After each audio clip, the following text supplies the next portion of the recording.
ইকরাম বলেছেন হজ হচ্ছে চার প্রকার। এক নম্বর হচ্ছে নেককার সালেহীন তাদের হজ, আর দুই নম্বর হচ্ছে নবীদের হজ, আর তিন নম্বর হচ্ছে আমাদের নবী হযরতে মুহাম্মদ মুস্তাফা সাল্লাল্লাহু আলাইহি ওয়াসাল্লামের হজ, আর চার নম্বর হচ্ছে আবু জাহেল, উতবা, সাইবা তাদের হজ। কয় প্রকার হলো? চার প্রকার হলো। এক নম্বরে সালেহীন নেককার লোকদের হজ, আর দুই নম্বরে নবীদের হজ। নবীরা সারা জীবন দাওয়াতি কাজ করতেন, জিহাদি কাজ করতেন, তাওহীদের জন্য কাজ করতেন, উম্মতকে মানুষের দাসত্ব থেকে আল্লাহ তাআলার দাসত্বের জন্য, আল্লাহ তাআলার দাসত্বের দিকে দাওয়াতের জন্য কাজ করতেন। শেষ জমানায়, শেষ জীবনে তারা আল্লাহ তাআলার সন্তুষ্টির জন্য তারা হজে যেতেন। তিন নম্বরে আমাদের নবী মুহাম্মদুর রাসূলুল্লাহ সাল্লাল্লাহু আলাইহি সাল্লামের হজ। আমাদের নবী মুহাম্মদুর রাসূলুল্লাহ সাল্লাল্লাহু আলাইহি সাল্লাম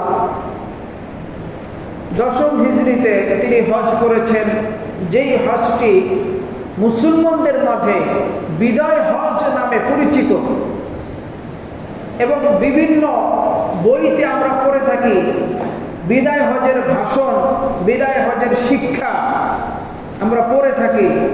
আমরা উলামায়ে কেরামের কাছ থেকেও অনেক সময় শুনেছি বিদায় হজ। আর 4 নম্বর হচ্ছে আবু জাহেল, উতবা, সাইবা তাদের হজ। এখন একজন মুসলিম হিসেবে আমরা এখন কেমন হজ চাই, কোন প্রকারের হজ করতে চাই, এটা যদি জিজ্ঞাসা করি তাহলে আপনার উত্তর কি হবে?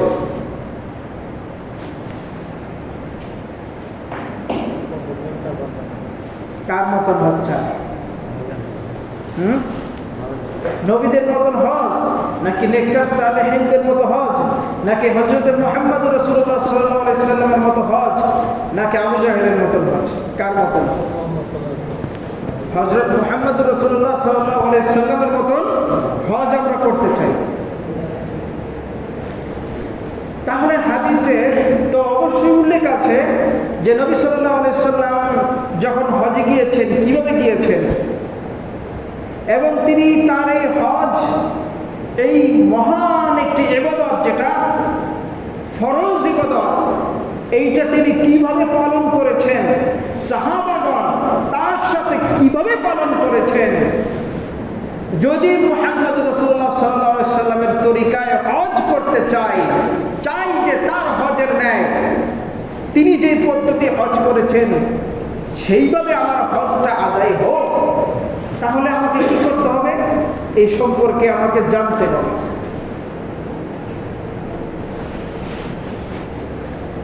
উস্তাদগণ বলেছেন যে কিয়ামতের আগে ধনীরা হজ করবে। কিসের জন্য? ধনীরা হজ করবে, তাদের সামনে এই কনসেপ্ট, এই চিন্তাধারা থাকবে যে আল্লাহ তাআলা সম্পদ দিয়েছে, এই সম্পদ দিয়ে আমি বিভিন্ন জায়গায় ট্যুরে যাইতে পারি, ঘুরতে যেতে পারি। তো আমি যেহেতু মুসলিম, তো এখানেই আমি ঘুরতে যাই। সেটাকে একটা ঘোরার জায়গা হিসেবে, একটা আনন্দ ভ্রমণ হিসেবে সেই হজটা সে পালন করবে ধনীরা। 1 নম্বর। আর 2 নম্বরে শেষ জমানায় আলেমরা হজ করবে মানুষকে দেখানোর জন্য যে আমি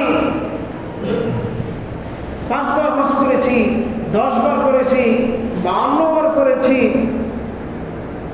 30 বার করেছি, এবং তার সাথে সাথে যারা থাকবে ভক্তবৃন্দ, তারাও তার সামনে সামনে এগুলো প্রচার করবে।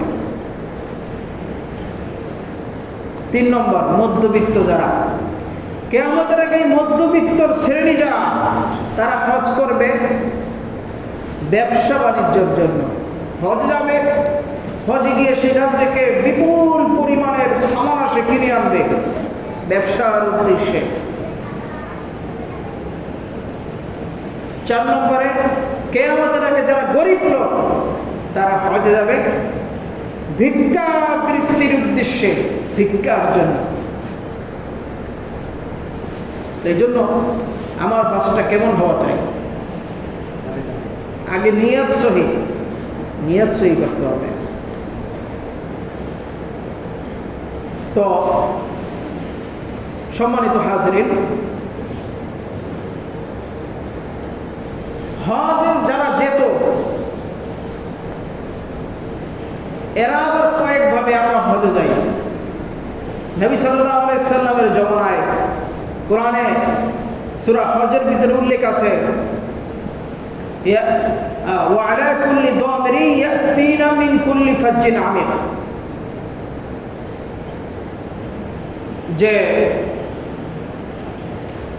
সূরা হজের ভিতরে উল্লেখ আছে যে বিশ্বের বিভিন্ন প্রান্ত থেকে মানুষ হজে আসে পায়ে হেঁটে।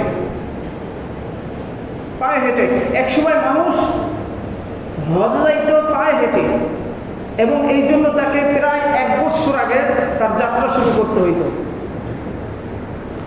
1 বছর পরে তারা সেই মক্কায় পৌঁছত, এরপরে তারা হজ সম্পাদন করত।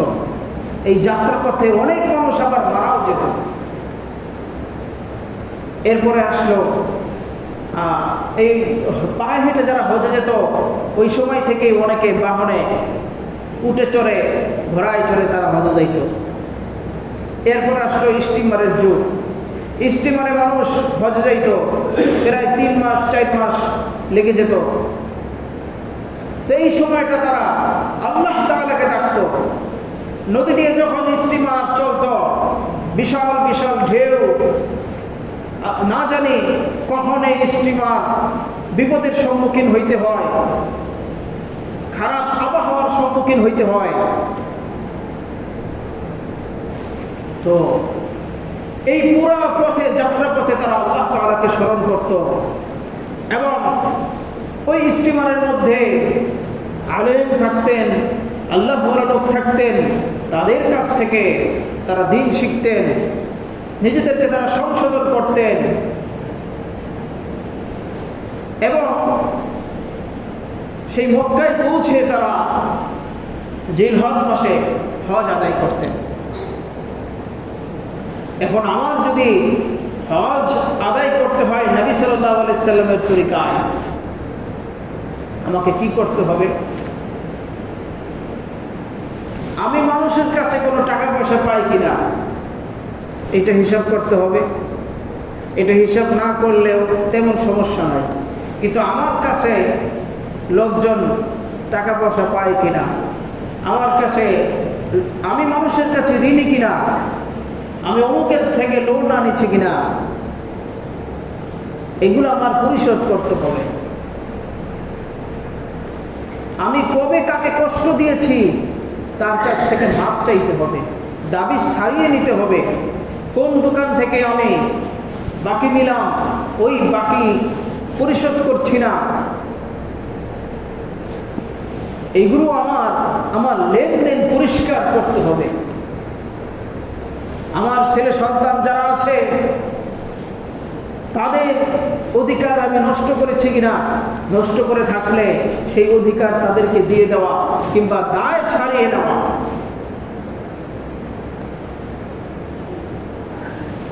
দায় ছাড়িয়ে নিয়ে, সকলের কাছ থেকে দায় ছাড়িয়ে নিয়ে আল্লাহ তাআলার সন্তুষ্টির জন্য আমার হজ যাত্রা করতে হবে। নবী সাল্লাল্লাহু আলাইহি ওয়াসাল্লাম উম্মতদেরকে এই শিক্ষাই দিয়েছেন। সম্মানিত মুসলিমান, তো হজে যাইতে হইলে হজের কিছু প্রস্তুতি আছে, যেমন লাকেজ ঠিক করতে হয়, তারপরে যেই সামানা বা ইহরামের কাপড় কিনতে হয়, থলে কিনতে হয়, ব্যাগ কিনতে হয়।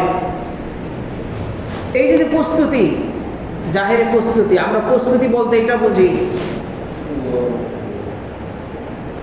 যে পঞ্চের স্যান্ডেল নিতে হবে, জরুরি ওষুধ নিতে হবে, আমরা এইগুলো বুঝি সামানাপত্র। হজের প্রস্তুতি বলতে আমরা এইগুলো বুঝি, কিন্তু হজের আসল প্রস্তুতি হচ্ছে সেইটা যে আমি কাউকে কষ্ট দিয়ে থাকলে, কারো কাছে আমি ঋণী থাকলে, কারো হক আমার দ্বারা নষ্ট হয়ে থাকলে আমি তা পরিশোধ করে দিয়ে, অথবা তার থেকে দায় সারিয়ে নিয়ে, অথবা তার কাছ থেকে মাফ চেয়ে নিয়ে আমি হজের উদ্দেশ্যে রওনা দিব। এটাই হচ্ছে হজের সবচেয়ে জরুরি প্রস্তুতির মধ্যে অন্যতম। আমরা এই বিষয়ে গাফেল থাকি। এমন লোক আছে যে এই বিষয়গুলা সে আদায় না করে এরপরে তিনি হজ যাচ্ছেন। সম্মানিত হাজরিন,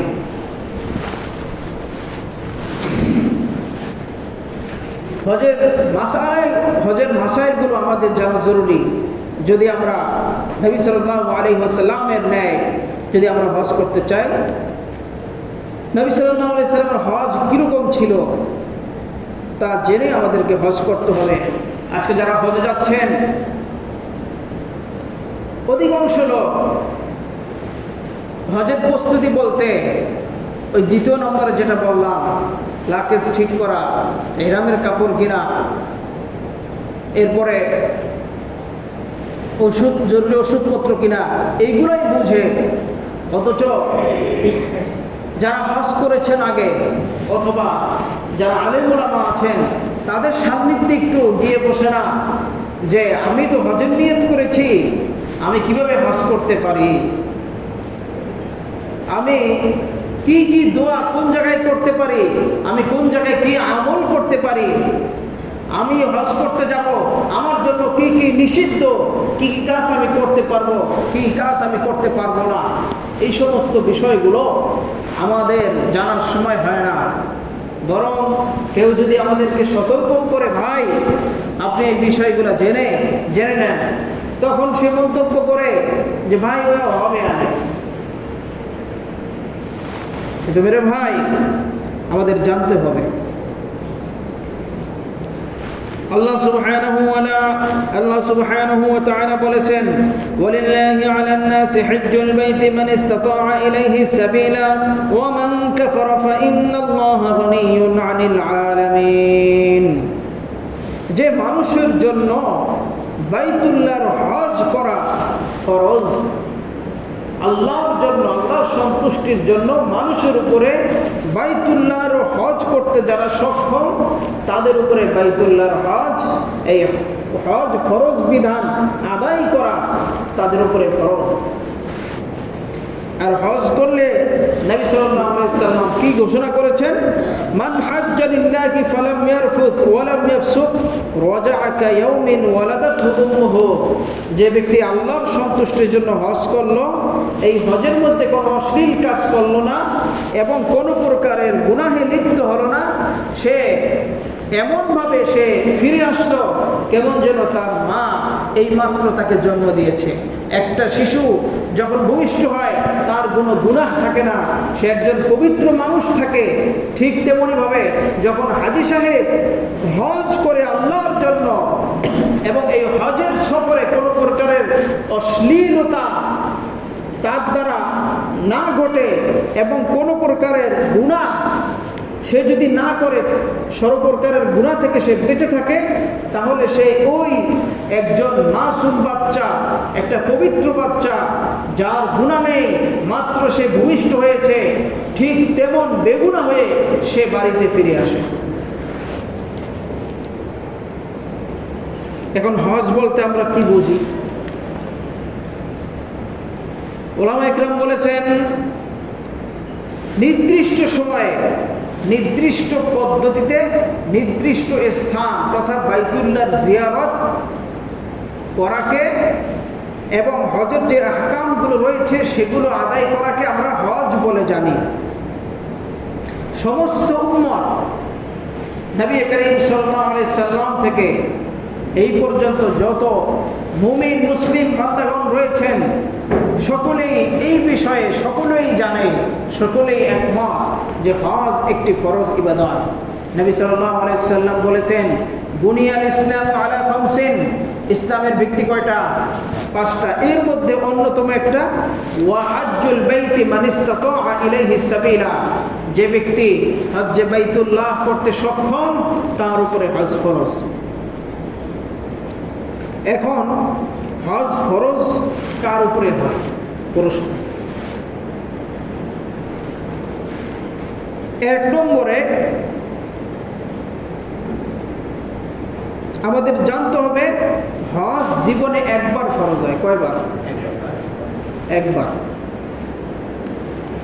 জীবনে কোনো ব্যক্তি যদি একবার হজ করে, বালেগ হওয়া অবস্থায়, প্রাপ্তবয়স্ক হওয়া অবস্থায় একবার যদি হজ করে ফেলে, তাহলে তার হজের ফরজিয়াত, ফরজ হজ আদায় হয়ে গেল। পরবর্তীতে সে যতবারই হজ করবে না কেন, এই হজগুলো তার নফল হিসাবে আদায় হবে। আল্লাহ না করুক, কোনো ব্যক্তি যদি হজ করে, হজ করার পরে সে যদি অমুসলিম হয়ে যায়, এরপরে সে আবার মুসলমান হয়, তখন সে যদি সমর্থবান থাকে বাইতুল্লাহ জিয়ারতের, তাহলে তাকে আবার হজ করতে হবে। তবে মুসলমানদের উপরে হজ ফরজ হজ জীবনে কয়বার? একবার।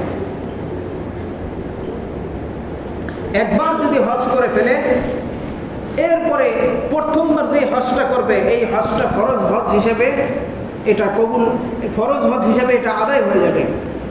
আর দ্বিতীয়বার তৃতীয়বার পরবর্তীতে সে যত হজ করবে এই হজগুলা তার নফল হয়ে যাবে। তো হজের বিধান, এই হজ ফরজ করেছেন আল্লাহ তাআলা যাদের উপরে। 1 নম্বর হজ ফরজের জন্য 1 নম্বর শর্ত হচ্ছে মুসলমান হওয়া। কি হওয়া ভাই? সুতরাং কাফের উপরে হজ ফরজ হয়,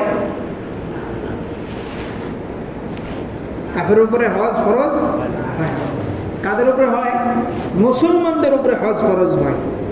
2 নম্বরে বালেগ, প্রাপ্তবয়স্কের উপরে হজ ফরজ হয়।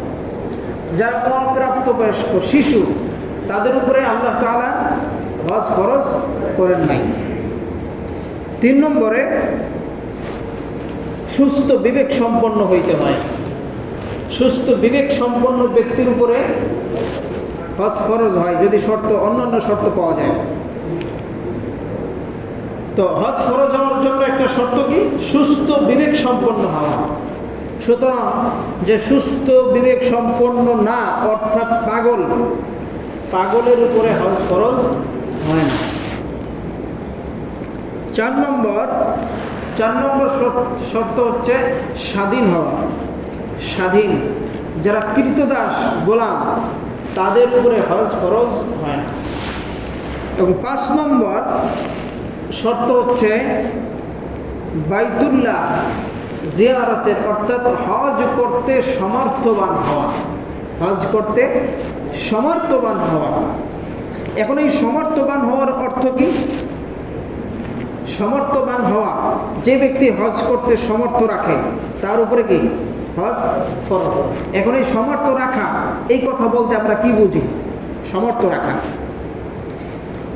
সমর্থ রাখা এই কথার অর্থ এই যে ব্যক্তি বাইতুল্লাহ জিয়ারত অর্থাৎ হজের জন্য তার দিন পাথেও অর্থাৎ সফরের খরচ এইটা তার হাতে আছে, তার সফরের খরচ এবং তার যানবাহনের খরচ, এবং সে যখন হজে যাবে এই অবস্থায় তার ফ্যামিলির খরচ বহন করতে সক্ষম এই ব্যক্তির উপরে হজ ফরজ হবে। তো সমর্থ রাখা এর অর্থ কি? হজের সফরের খরচের মানে হজের যে সফর, টোটাল সফর, পুরা সফরের খরচের সমর্থ রাখা, এবং সে যখন হজে যাবে 1 মাস অথবা 1.5 মাস, এই সময়টুকু সে যে হজে গিয়ে কাটাবে, এই সময়ের যে তার ফ্যামিলির খরচ সমূহ রয়েছে, তার ফ্যামিলির খরচ, এই খরচের টাকা, এই খরচ দিতেছে সক্ষম হওয়া, তার ফ্যামিলিকে এই খরচ দিয়ে যাওয়া, এই সক্ষম হওয়া। তো এতটুকু যার উপরে, এতটুকু যার সামর্থ্যে আছে, এই ব্যক্তির উপরে হজ ফরজ। তো হজের প্যাকেজ বর্তমানে কয় টাকা এই বছর? 5,80,000, 6 লাখের মতো লাগে সর্বনিম্ন। তো 2024 সাল 6 লাখ টাকা হইলে মানে হজের সফরে সে যাইতে, সেখানে তার হজ আদায় করতে 6 লাখ টাকা তার লাগে। আর তার ফ্যামিলির খরচ, এক এক ফ্যামিলির এক এক রকমের খরচ। কোনো ফ্যামিলিতে 10,000 টাকায় হয়ে যায়, কোনো ফ্যামিলিতে 50,000 টাকাও লাগে, কোনো ফ্যামিলিতে আরও বেশিও লাগে। তো এই 6 লাখ টাকা আর এর সাথে সংযুক্ত তার ফ্যামিলির খরচ, এইটা যদি কারো হাতে থাকে, তাহলে তার উপরে কি হজ ফরজ হয়ে যায়। 6 লাখ টাকা এবং তার 1 মাস অথবা 1.5 মাসের তার ফ্যামিলির খরচ, এই খরচের টাকা যদি কারো হাতে থাকে, তাহলে তার উপরে কি হজ ফরজ হয়ে যায়।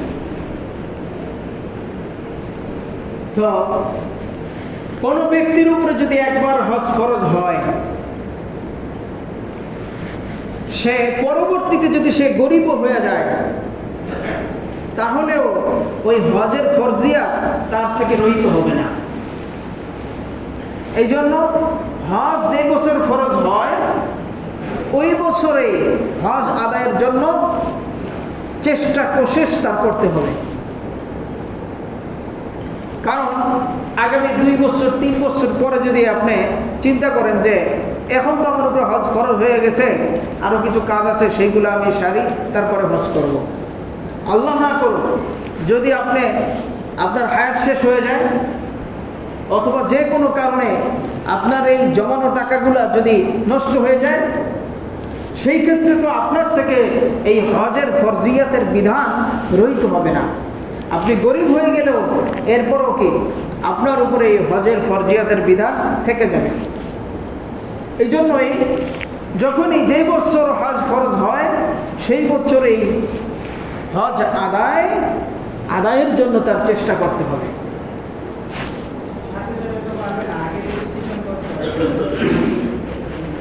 যেই বছর আমাদের মধ্যে অনেক ভাই আছেন যাদের কাছে এই 6 লাখ টাকা আছে, তার ফ্যামিলির খরচের টাকাও আছে। যাদের কাছে এই পরিমাণ সম্পদ আছে, তাদের উপরে কি হজ ফরজ। আর হাদিসের ভিতরে আসছে, যে ব্যক্তি হজ ফরজ হওয়ার পরে হজ করলো না, এই ব্যক্তির মৃত্যু ইহুদি হিসাবে হোক অথবা নাসারা হিসাবে হোক, নবী সাল্লাল্লাহু আলাইহি সাল্লামের কোনো দায়িত্ব এই বান্দা, এই উম্মতের প্রতি তার নাই। অনেক মহিলা আছে, তাদের 10 ভরি, 20 ভরি, 25 ভরি, 50 ভরি স্বর্ণ আছে। তো ওনার কাছে যদি 6 লাখ টাকার স্বর্ণ থাকে, 6 লাখ টাকার সম্পত্তি যদি ওনার থাকে, আর 6 লাখ টাকার সম্পত্তি যদি ওনার কাছে থাকে, তাহলে ওনার উপরেও কি হজ ফরজ হয়ে যায়। তো মহিলারা আবার এই সমস্ত বিষয় তারা চিন্তা করে না, যাকাতের বিষয় তারা চিন্তা করে না। 20 ভরি যার কাছে স্বর্ণ আছে, সে এই যাকাতের কথা চিন্তা করে না। সে কি করে? সে মনে করে যে আমার স্বামীর জিম্মায় এই জাকাত আদায় করাটা আমার স্বামীর জিম্মা, কিন্তু মূলত না। মূলত জাকাত তো ওই মহিলার স্বর্ণের জাকাত ওই মহিলার স্বামীর উপরে ফরজ হয় না, বরং ওই মহিলার উপরেই ফরজ হয়। এরপর যদি স্বামী দিয়ে দেয় সেটা ইহসান, স্বামীর পক্ষ থেকে ইহসান। এই জন্য হজ ফরজ যদি কোনো মহিলার উপরেও হয়,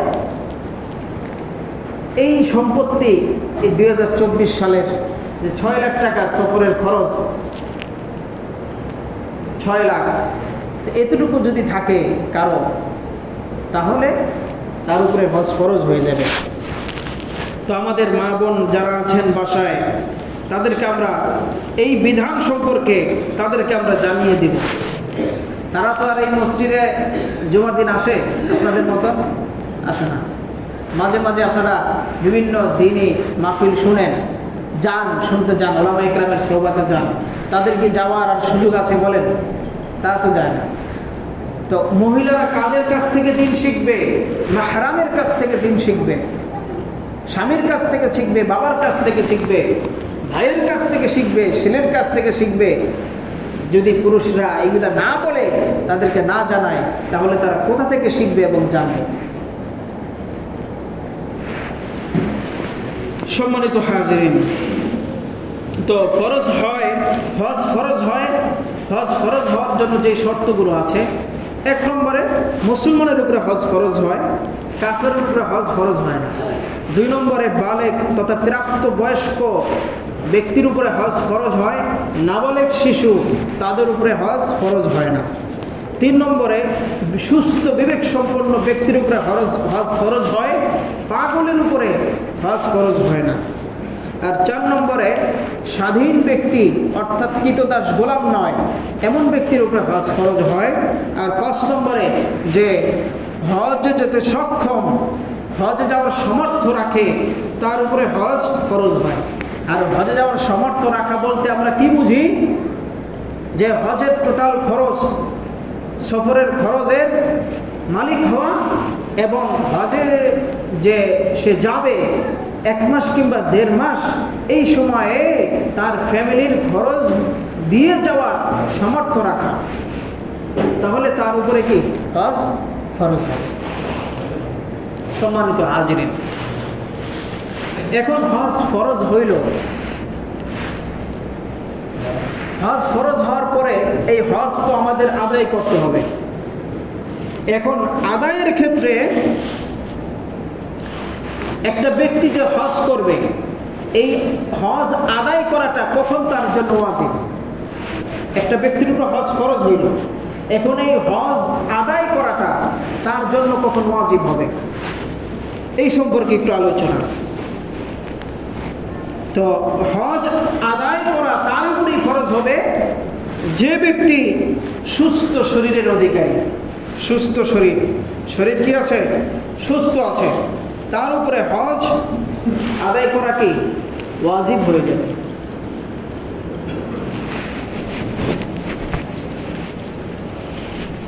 দুই নম্বরে,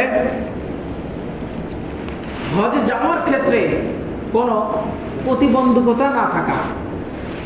যেমন এমনও হইতে পারে যে এই ব্যক্তির উপরে হজ ফরজ কিন্তু সে কারাগারে বন্দী, অথবা এমন হইতে পারে যে এই ব্যক্তির উপর হজ ফরজ কিন্তু সে তার দেশের, তার রাষ্ট্রের যে শাসক, সেই শাসকের ভয়ে সে এদিক ওদিকে ঘোরাফেরা করতেছে, এয়ারপোর্টে সে যাইতে পারে না। এরকম যদি হয়, তাহলে তার উপরে হজ আদায় করা ফরজ না। এই অবস্থা কেটে যাওয়ার পরে তার উপরে হজ আদায় করা ওয়াজিব, তার উপরে হজ আদায় করা ওয়াজিব হবে এই অবস্থা কেটে যাওয়ার পরে। তো 1 নম্বরে হজ আদায় করা ওই ব্যক্তির উপরে ওয়াজিব যেই ব্যক্তি সুস্থ শরীরের অধিকারী। আর 2 নম্বরে যেই ব্যক্তি হজে যাওয়ার ক্ষেত্রে কোনো প্রতিবন্ধকতার শিকার তিনি হয় না। যেমন এমন আছে অনেকে যে পাসপোর্ট করতে দিছে, তো পাসপোর্ট করতে দেওয়ার পরে তার ফিঙ্গারপ্রিন্ট অথবা মনে করেন যে তার নাম এনআইডি কার্ডের সাথে ম্যাচ হয় নাই, এই কারণে তার পাসপোর্ট পাইতে তার দেরি হয়েছে। আর এই অবস্থায় হজের সিজন জিলহজ মাস চলে গিয়েছে, এরকম যদি হয়, এরকম প্রতিবন্ধকতা যদি থাকে, তাহলে ওই ব্যক্তির উপর হজ তৎক্ষণাৎ ওই বছর আদায় করা ওয়াজিব না। এই প্রতিবন্ধকতাগুলো থেকে যে মুক্ত, তার উপরে হজ আদায় করা ওয়াজিব। আর 3 নম্বরে, রাস্তা নিরাপদ থাকা। যেমন বিভিন্ন রাষ্ট্র থেকে যারা লঞ্চে, স্টিমারে যায়, কিংবা যুদ্ধ কবলিত দেশ রয়েছে, সেখান থেকে হজের উদ্দেশ্যে রওনা দিলে দেখা যায় যে রাস্তা অনিরাপদ, সামনে যে কোনো একটা হামলা হইতে পারে। তো এইটাও একটা প্রতিবন্ধকতা। এই অবস্থা থাকলে তার উপরে হজ আদায় করা ওয়াজিব না, যদিও ফরজ তার উপরে, কিন্তু আদায় করাটা কি ওয়াজিব না। আর যদি এই অবস্থা না থাকে তাহলে তার হজ আদায় করা ওয়াজিব। 4 নম্বরে, মহিলাদের ক্ষেত্রে কোনো মহিলার উপরে হজ ফরজ হয়ে গেছে, কোনো মহিলার উপরে হজ ফরজ হয়ে গেছে, এই অবস্থায় সে যখন হজ আদায় করবে, তার জন্য আবশ্যক সে তার এই হজ তার স্বামীর সাথে আদায় করবে, অথবা কোনো মাহরাম ব্যক্তির সাথে সে আদায় করবে। মাহরাম ব্যক্তি বলতে তার বাবা, অথবা তার দাদা, অথবা তার সন্তান, অথবা তার ভাই, অথবা তার ভাইয়ের বেটা, অথবা তার বোনের বেটা, অথবা তার ছেলে, অথবা তার ছেলের ছেলে, নাতি, অর্থাৎ তার নিজের স্বামী অথবা কোনো মাহরামের সাথে তার হজে যাইতে হবে। এখন স্বামী ছাড়া, কোনো মাহরাম ছাড়া কোনো মহিলা যদি একাকী চলে যায় হজ আদায় করতে, তাহলে সে হজ যাবে, হজ করবে, যখন ফিরে আসবে সে গুনার বোঝা মাথায় করে নিয়ে তারপরে ফিরে আসবে। এজন্য মহিলাদের জন্য হজ আদায়ের শর্ত কি? হজ আদায়ের শর্ত হচ্ছে যে তার স্বামীর সাথে সে হজ করবে, অথবা কোনো মাহরাম ব্যক্তির সাথে। মাহরাম কাদেরকে বলা হয়? ওই সমস্ত পুরুষ যাদের সাথে ওই মহিলার বিবাহ চিরতরে হারাম, এদেরকে বলা হয় কি? মাহরাম। তো ওই মহিলা নিজের স্বামীর সাথে যাবে, অথবা নিজের বাবার সাথে যাবে, অথবা চাচার সাথে যাবে, অথবা মামার সাথে যাবে, অথবা ভাইয়ের বেটার সাথে যাবে, অথবা বোনের বেটার সাথে যাবে, অথবা নিজের ছেলের সাথে যাবে, অথবা নিজের নাতির সাথে যাবে, অথবা নিজের মেয়ের জামাই, সেও মাহরাম, তার সাথে যাবে, অথবা দুধ ভাই বোন যদি থাকে, দুধ বাবা, তাদের সাথেও সে যাইতে পারবে। আর মহিলা যখন হজে যাবে তার জন্য আবশ্যক সে ইদ্যত থেকে মুক্ত হওয়া। ইদ্যত কাকে বলে? ইদ্যত কাকে বলে? কোনো মহিলা যদি সে তালাক প্রাপ্ত হয়, অথবা যদি তার স্বামী মারা যায়, তাকে নির্দিষ্ট সময়ে তার ইদ্যত পালন করতে হয়। কোনো মহিলা যদি তালাক প্রাপ্ত হয়, তাহলে তার 3 মাসিক পরিমাণ তাকে অপেক্ষা করতে হয়। এই সময়টাকে কি বলে? ইদ্যত বলে। কোনো মহিলা যদি তালাক প্রাপ্ত হয়, তার 3 মাসিক পরিমাণ সময় তার ইদ্যত, 3 মাসিক পরিমাণ তার অপেক্ষা করতে হবে। এই সময়ে সে আরেক জায়গায় কি বিবাহ বসতে পারবে না। এই কথা না জানার কারণে অনেক মুসলমান নারী কি করে, এই স্বামীর সাথে ডিভোর্স, সাথে সাথে আবার অমুক স্বামীর কাছে, অমুক ব্যক্তির কাছে সে বিবাহ বসে। এই বিবাহ শুদ্ধ হয় না। তার এই 3 মাসিক অতিবাহিত হওয়ার পরে, এরপরে সে অন্য জায়গায় বিবাহ বসতে পারবে। এই সময়টা তাকে ইদ্যত পালন করতে হবে। আর যদি স্বামী মারা যায়, স্বামী মারা গেছে, তাহলে ইদ্যত কয়দিন? 4 মাস 10 দিন। কয়দিন? সূরা বাকারার ভিতরে আছে 2 নম্বর পারা 17 নম্বর পৃষ্ঠায়, 4 মাস 10 দিন, অনেকে মনে করে 40 দিন। কয়দিন মনে করে? 40 দিন। তো ইদ্যত কয়দিন? স্বামী মারা গেলে 4 মাস 10 দিন, আর তালাক প্রাপ্ত হলে 3 মাসিক। কয় মাসিক? 3 মাসিক। আর যদি কোনো মহিলার পেটে বাচ্চা থাকে, তার ইদ্যত কি? সে তালাক প্রাপ্ত হোক অথবা মনে করেন যে তার স্বামী মারা যাক, তার ইদ্যত কি? পেটে বাচ্চা আছে, এই বাচ্চা যতক্ষণ পর্যন্ত পেট থেকে খালাস না হবে ততক্ষণ পর্যন্ত তার ইদ্যত। বাচ্চা পেট থেকে খালাস, ইদ্যত শেষ। মনে করেন যে বাচ্চা পেটে আছে, বাচ্চা ভূমিষ্ঠ হয়েছে স্বামীর মৃত্যুর পরে অথবা তালাকের 9 মাস পরে, তাহলে ইদ্যত কয় মাস? 9 মাস। আর যদি মনে করেন, আর যদি দেখেন যে স্বামী মারা গেছে 2 মিনিট পরেই বাচ্চাকে প্রসব হয়ে গিয়েছে, বাচ্চা গর্ভ থেকে খালাস হয়ে গেছে, দুনিয়ায় চলে আসছে, স্বামীর গোসলও হয় নাই, জানাজাও হয় নাই, দাফনও হয় নাই, তবুও কি ওই মহিলার ইদ্যত শেষ? সে ইচ্ছা করলে এখন অন্য জায়গায় সে সম্বন্ধ সে গ্রহণ করতে পারে। মুহতারাম হাজরিন, আমাদের জানতে হবে যদি নবী সাল্লাল্লাহু আলাইহি সাল্লামের তরিকায় আমরা হজ করতে চাই, তো ইদ্যত থাকা অবস্থায়, এই ইদ্যত পালন করা অবস্থায় তাকে ওই স্বামীর ঘরে থাকতে হয়, এদিক ওদিক যাওয়া যায় না। তো এই কারণেই এই ইদ্যতে থাকা অবস্থায়, যেমন হজের মৌসুমে ওনার স্বামী মারা গেছে অথবা তালাক প্রাপ্ত হয়ে গিয়েছে এই জিল হজ মাসে অথবা জিলকদ মাসে, তাহলে তার কি করতে হবে? এই ইদ্যত পালন করতে হবে। ওই বছর তার উপরে হজে যাওয়া, হজ আদায় করা তার উপরে ওয়াজিব না।